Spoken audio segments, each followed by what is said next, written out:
Hey, this is Janine with your Diamond Mentor Moment. I'm so excited to come to you today to talk about functional agility, functional fixedness, and how it really deals with your creative thinking and your intercultural development. This is intercultural creativity for a new era. So I'm so excited that you're here to join me today. This is my son, and currently he is 3. This picture was taken when he was 1. And if you see, he has a placemat on his head.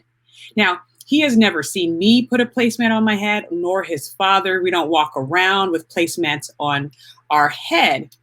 But he saw this and said, it's a hat. And he put it on his head and pretended that it was a hat. Ladies and gentlemen, this is functional agility. So he is using an object in a way that it is normally not used. It's not the intended use for that object. That is functional agility. This is a skill that we all had when we were kids, and as we got older, as we went through systems, and as we really just got really focused in what we were going to do, and it didn't really take risks, didn't really use our imagination as much as we did with the kids, our ability to have functional agility lowers. And so now you have a lot of people with functional fixedness, and that is a huge issue for us moving forward in this time. The quote says, the creative adult is the creative child who survived within that creative adult. So part of my job, part of my training, and part of my workshops is to get people back to their functional agility. I want to introduce you to someone who I just actually contacted to get on the Create and Grow Rich podcast. His name is Kane. And the story was, Kane was at his dad's automobile shop. It was during the summer, and he was just bored. His dad had a lot of boxes in the garage or in the back part of the shop, and Kane just got inventive. He used his imagination, and he started cutting all of these cardboard boxes into an arcade, into different games to build his arcade. You all have heard the whole scenario that you might have seen with kids. You know, you buy an expensive toy and all they want to do is play with the box, because the box could be anything. That's the agility part. He turned all of these normal boxes into arcades. Or arcade games. And the beauty of that, it just shows the level of imagination, the level of his imagery, and the ability to look at one thing from multiple perspectives and forethink and to see what this thing could possibly be. That is functional agility. I'm so excited to get Kane on the podcast to share his story. So I always love to leave implementable tips for you to regain your creative skills and your creative thinking.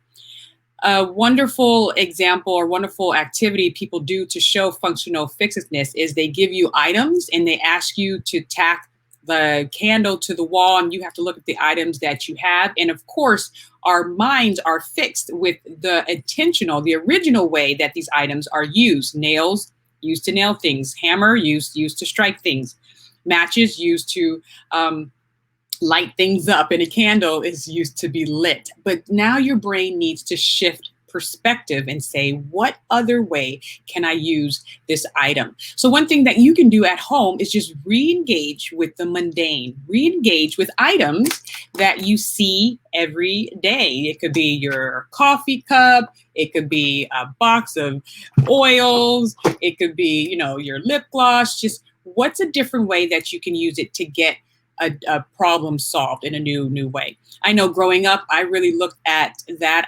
I told myself I had a MacGyver mind, and MacGyver is a great example of this. He had great functional agility. He could turn a wrapper from a bubble gum and one wire and a battery and a leaf and make a bomb out of it. That is a great example of functional agility.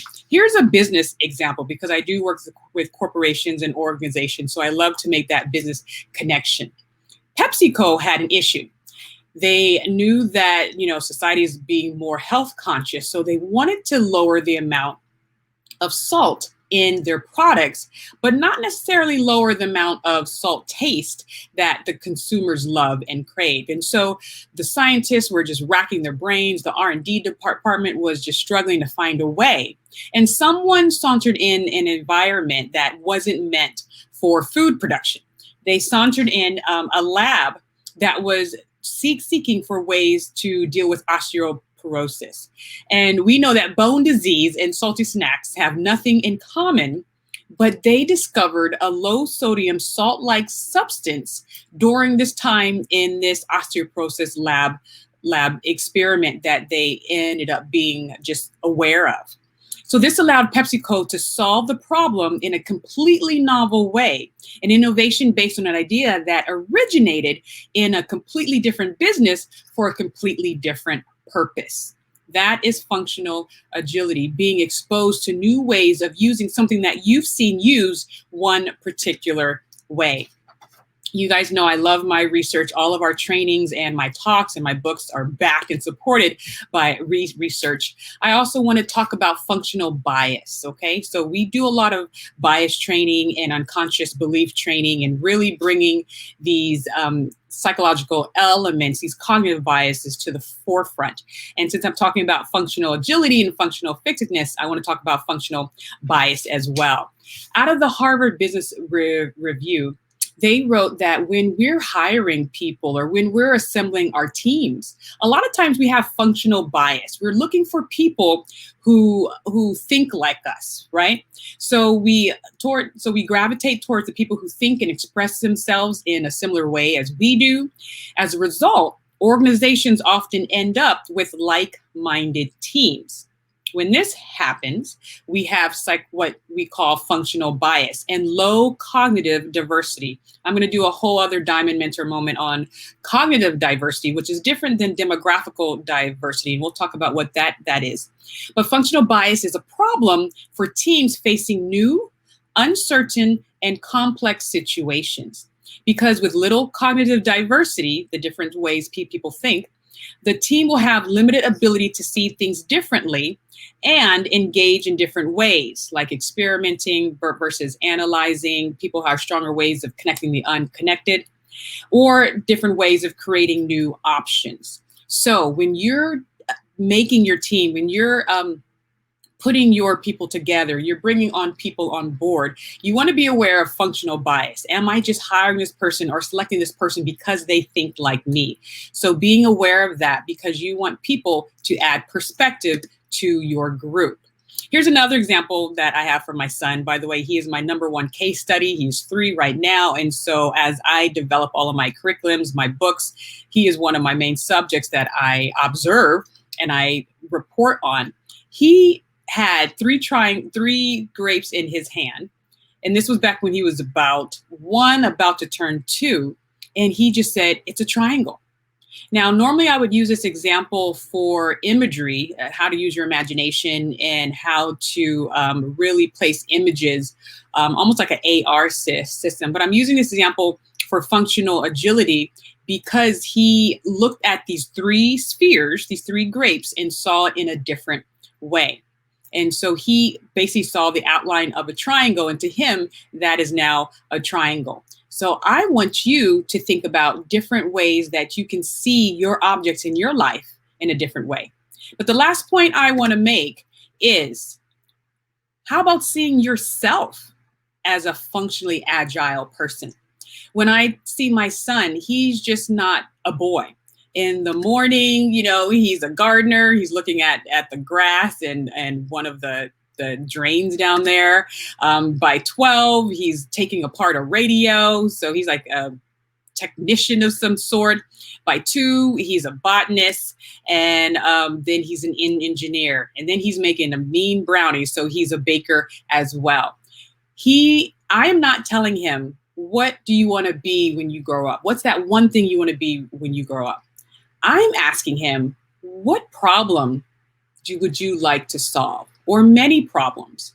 And how many hats would you like to wear? It's raining over here in California, and today he's a meteorologist. He took his rain gauge, which is just a measuring cup, and he put it outside to measure the rain.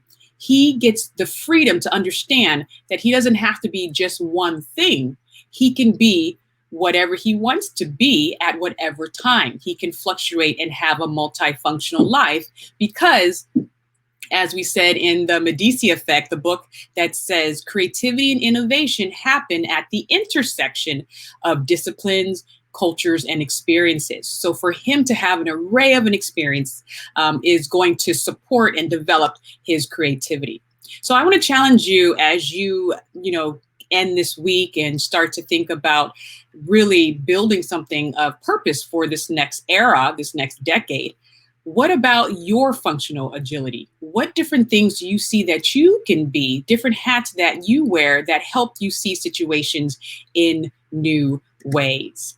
So that's what I have for you today. Functional agility, functional fixedness, and the functional agility in your life. I'm excited to be writing about this in my next book coming out called The 7 Gems of Intercultural Creativity, How to Connect, Create, and Innovate Across Cultural Lines. Please check that out when it's ready. Check out our work at caffestrategies.com, CAFFE strategies.com. We are CAFFE InterCreative Strategies. We're excited that you got to join us today. So we will see you next time and have a great functional, multifunctional week. Talk to you later. Bye-bye.